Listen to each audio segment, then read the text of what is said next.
गुजरात में एक जगह पड़ती है भावनगर, सुरेंद्र नगर, भावनगर, ये पूरा एरिया है।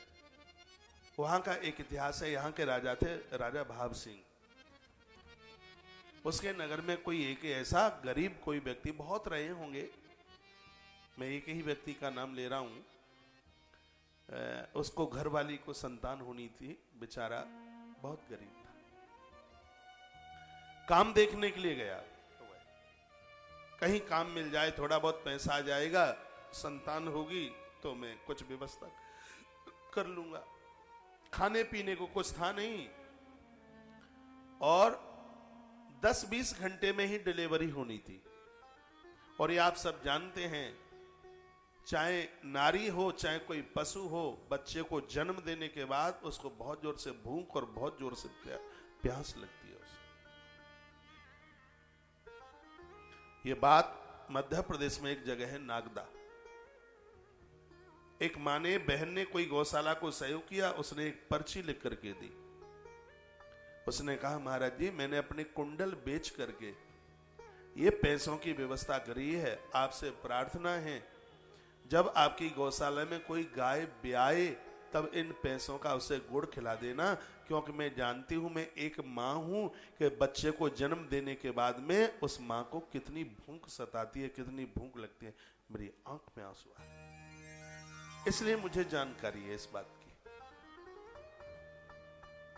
वो व्यक्ति निकला, एक बेरिया के पेड़ के नीचे राजा भाव सिंह बैठे हुए थे, दरबार लगा हुआ था। बेरों को देख करके इसके मन में बात आई कि यहां से कुछ बेर तोड़ करके ले जाऊं और मैं अपनी पत्नी को खिला दूंगा, कुछ तो भूख मिटेगी। बाउंड्री के अंदर बेरिया का पेड़ था, और उसने बाहर से एक पत्थर उठाया और बेर तोड़ने के लिए उसने फेंक करके मारा। लेकिन हुआ यह कि वो पत्थर राजा भाव सिंह के सिर पर लग गया। उसके सिपाही दौड़ करके आए और उस गरीब को पकड़ लिया गया।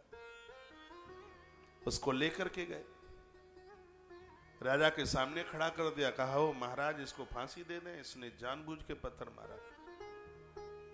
वो गरीब कांपता रहा, कहने लगा, साहब मुझे क्षमा कर दो, मुझे माफ कर दो, आप हमारे भगवान हैं, हम आपको क्यों पत्थर मारते।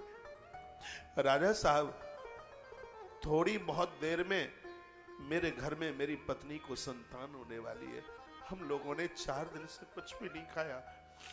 मैं नौकरी करने के लिए निकला था कि कुछ पैसा आ जाए तो मैं घरवाली की व्यवस्था करूंगा।